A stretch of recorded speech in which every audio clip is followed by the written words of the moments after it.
absence memo that we were given. There have been some changes to it. The superintendent wasn't able to be here. He was due back on the 23rd, and he wasn't able to make it back.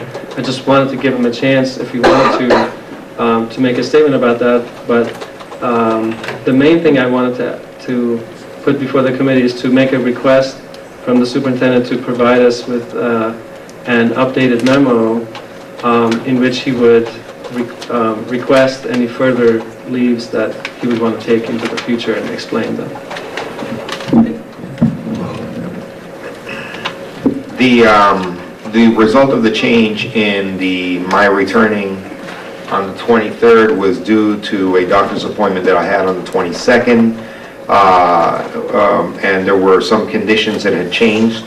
I had requested sick leave in mid-April because of a procedure that I need to have done. I still need to have done, and my doctor did not feel that it was in my best interest to get on a plane on the 22nd and come over here. Because of how things were shaping up. And so during the week of the 22nd, which is last week, there were a number of tests that I had to have done.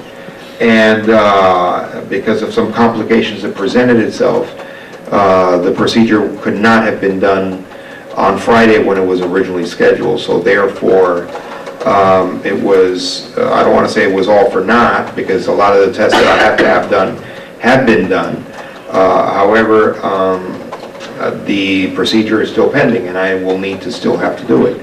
It will most likely be on the previously scheduled days in mid-April, since now I have EKGs and chest x-rays and all that kind of stuff that's already been done, and they have a shelf life of anywhere from 3 to 6 months. So in essence, it would only have to be like a blood work like 7 days before the procedure. So I'll have that done here with my physician here in Amherst, have that the results faxed to the surgeon, and then hopefully we'll be able to get it done this time around. If I may, I'm going to expand a little bit on this. I understand that in the sake for transparency, that there was some concern regarding my asking for sick days ahead of time. So it's funny because I was criticized for being overly transparent, for asking days in advance. So I would like to, because I know there was at least one school committee member that was not happy. So I would like for direction from this school committee in the future of absences that I know ahead of time that there may be a medical procedure done. Should I ask for them in advance, or should I call in daily and ask for sick days daily and then do it that way? I think by doing it that way would be terribly dishonest to the community and to this school committee if I know ahead of time that I need to have a procedure done. So we need to make sure that in our quest for transparency, my confidentiality and my rights as a patient are not violated. This is an extremely intelligent town with extremely well-educated people that have no rights to be asking certain questions, but they never go ahead and do it. So I will exercise my rights to answer some questions and others not answer them, which are rights that are offered to me under HIPAA and federal law. The other thing about it is, what I think is quite ironic, is that people that clamor for transparency hide and shroud themselves in the mystery of anonymity, which I find a very interesting dichotomous situation, that they want transparency, but they're unwilling to put down their name and address or whatever it is. Not that I read that, by the way, because there's much more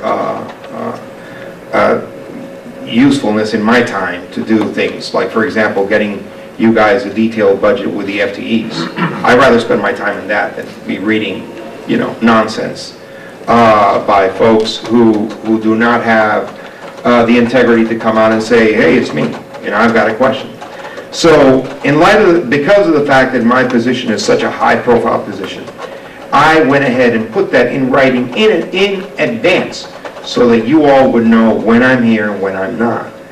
And it ended up being a comedy of errors, if you will, of individuals that I guess probably some of them didn't want me here to begin with, that then question as to how can I take sick days in advance?